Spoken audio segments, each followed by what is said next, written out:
filho, chama-se a Emanuel, que significa Deus conosco. Aleluia, aleluia, aleluia, aleluia, aleluia, aleluia, aleluia, aleluia.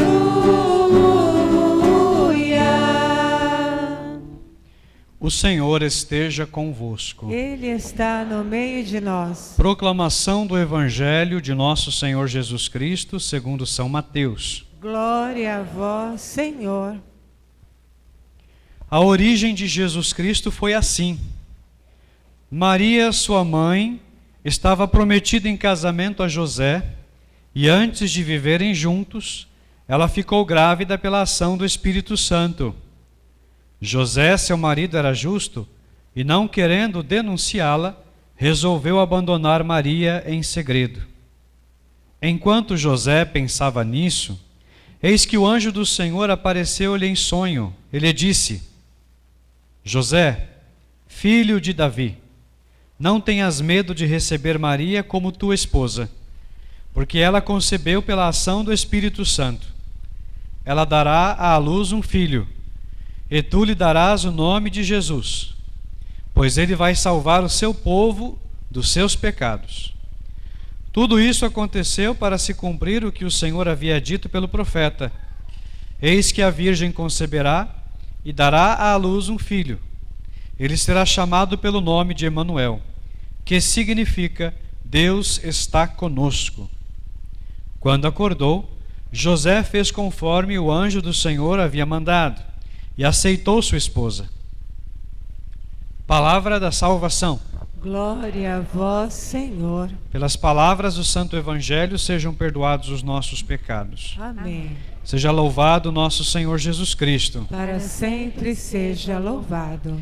Meus irmãos e minhas irmãs, quando nós aprofundamos a liturgia da igreja, nós vemos quão preciosa ela é, ao mesmo tempo pedagógica, porque a liturgia nos ajuda a mergulharmos ainda mais no mistério de Jesus Cristo e no mistério da nossa própria fé. Mergulhar em Cristo, mergulhar no mistério de Cristo. E a liturgia, ela é pedagógica porque ela também acompanha, digamos assim, as etapas da nossa vida. A nossa vida não é só euforia, só festa. Também tem momentos mais reflexivos, tem momentos mais tristes. Assim, a liturgia, ela caminha com a vida. E a vida caminha com a liturgia. Assim como a liturgia tem fases, tem momentos, né? Nós estamos agora, por exemplo, no tempo do Advento, que é esse tempo de preparação para o Natal. A igreja nos convida a ficarmos um pouco mais introspectivos, a mergulharmos e aprofundarmos um pouco mais os textos bíblicos, preparando o nosso coração para a vinda do Senhor. Como eu dizia lá no primeiro domingo do tempo do Advento, as 2 primeiras semanas do Advento, a igreja nos convida a olharmos para o futuro, para frente, para Jesus que um dia virá para julgar os vivos e os mortos. Nós já sabemos que, quando chegou o tempo oportuno, o Verbo se fez carne, habitou entre nós, viveu a nossa vida, morreu na cruz para nos salvar e prometeu que um dia virá para julgar os vivos e os mortos. Esta é a fé da igreja, esta é a fé da Sagrada Escritura. Essa é a fé católica, é a nossa fé. Nós cremos que um dia Jesus virá para julgar os vivos e os mortos. Nós ressuscitaremos com Ele, com um corpo glorioso. E aí sim, se vivermos uma vida virtuosa, de acordo com a sua vontade, de acordo com os seus preceitos, poderemos então contemplá-lo face a face no céu, na eternidade. Então, as 2 primeiras semanas do Advento apontam-nos para isso. As 2 semanas seguintes, né, o terceiro domingo do Advento, que é o domingo da alegria, e hoje, 4º domingo, nos prepara remotamente para o Natal. O Natal já está aí. Próximo final de semana já estaremos celebrando a encarnação do Verbo. O Verbo eterno de Deus, que sempre existiu desde toda a eternidade. Chegou o momento da história humana em que ele entrou na nossa história. O Verbo se fez carne, habitou no meio de nós e nós contemplamos a sua glória. Esse é o intuito do advento, prepararmos-nos para celebrarmos o Natal de Jesus. Então, se não fosse o Natal, não teria sentido nenhum o advento. Depois do tempo do Natal, nós iniciaremos o tempo comum, que vai até o tempo da Quaresma, preparando-nos depois para a Páscoa. Então tem esse ciclo, para lembrar que a nossa vida também tem este ciclo. A vida imita a liturgia ou a liturgia imita a vida?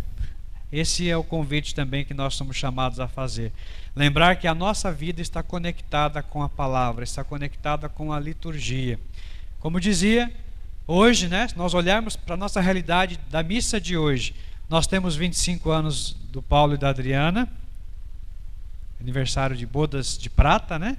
Tem outro casal, né, Orlando e Rita, que fazem 47 anos de casados, também na missa de hoje estamos celebrando. Teve alguns aniversariantes aí ao longo da semana. Também lembramos Dom Francisco, né, que vai fazer 9 anos na próxima sexta-feira, que ele já partiu para o paraíso. Recordamos as demais intenções, Dona Isaura, né, também comunitária, que partiu. Se nós formos olhar humanamente para essa realidade da morte, a gente fica, nossa, morreu, né? Mas é motivo para alegria, viu? Pode parecer estranho o que o padre está dizendo para algumas pessoas. Somos homens e mulheres de fé. Quando a gente pensa, meu familiar partiu, está junto de Deus. Um homem e uma mulher de fé que viveu para Deus está no céu. A gente chora por nós mesmos, né? Porque sentimos falta e queremos ficar com a gente a vida inteira, né? Mas na realidade deveríamos alegrar o coração, porque já está na eternidade, na casa do Pai. Essa é a nossa fé. É isso que nos ensina a Sagrada Escritura, é isso que a nossa fé católica nos ensina a partir da ressurreição de nosso Senhor Jesus Cristo, que logo mais, né, estaremos celebrando lá no ano que vem, no tempo quaresmal, preparando-nos para esse momento. Hoje o Evangelho convida-nos a olharmos para a figura de São José. Fala-nos do sim de São José. Esse é o grande presente que o ano A na liturgia nos traz. Nós celebramos hoje o quarto domingo olhando para a encarnação do Verbo, para o anúncio do anjo, a partir do olhar de São José. De acordo com o texto de hoje, Maria já sabia da sua gravidez, já tinha dito o seu sim e já tinha ido trabalhar. Maria, quando recebe a visita do anjo, logo depois de responder o sim, né, primeiramente o anjo passa uma informação muito importante para ela. Também tua prima Isabel, tua parenta, está grávida. Esse já é o 6º mês daquela que era considerada estéril, porque para Deus nada é impossível. O anjo anuncia para a Virgem Maria que Isabel estava grávida de João Batista. Logo depois de responder o seu sim, Maria subiu apressadamente à região montanhosa da Judéia para cuidar de Isabel. Ela sabia que sua prima idosa, de idade avançada, estava grávida, precisava de ajuda. E ela vai lá. Ela diz o seu sim e vai lá. Fica cerca de 3 meses com Isabel. João Batista nasce, Maria volta. Só que ela volta com a barriga aparecendo, né? 3 meses ainda não está lá grande coisa, mas já tinha uma barriga. Imagina os olhares para a Virgem Maria. Imagina os olhares de julgamento, de condenação. Hoje em dia a gente se ofende com tão pouco, né? Imagina naquela época. O olhar voltado para Maria. Hoje em dia a gente vai para a igreja, né? Eu tinha não vou dizer o nome do santo, né? Mas tinha uma pessoa lá na igreja de Marte, quando eu fui celebrar lá, ela dizia assim, não vou para a igreja, padre, porque as pessoas ficam reparando nas minhas roupas, né? É o problema delas. Você não vai por causa das pessoas, a gente vai por causa de Cristo. Se tem pessoas que não vão à missa porque alguém fica reparando na roupa que está vestindo, está reparando no que está fazendo, no que não está fazendo, imagina a Virgem Maria grávida, ela já tinha dito sim a Deus, estava em silêncio, Deus deu a ela uma missão, ela silenciou e viveu a vontade de Deus. José recebe essa notícia e ele tinha o direito pela lei de repudiar, entregar Maria e ela seria apedrejada até a morte. Mas ele resolve renunciá-la, né? Vai dizer a palavra, a expressão que o Evangelho usa é abandonar Maria em segredo. Ele resolve abandonar Maria em segredo. Porque eles ainda não estavam coabitando, apesar da lei permitir que, uma vez prometido em casamento, eles já poderiam viver juntos, mas eles não estavam coabitando, aconteceu antes deles coabitarem. E aí, enquanto ele pensava isso, acabou adormecendo, o anjo do Senhor apareceu para ele em sonho e explicou tudo o que estava acontecendo. O que está acontecendo com a Virgem Maria, é uma ação de Deus, é algo sobrenatural. O anjo explica tudo. Isso vai acontecer para se cumprir a promessa que Deus havia feito. Ele vai citar Isaías, 7,14: eis que a virgem conceberá e dará à luz a um filho, a quem porás o nome de Emanuel.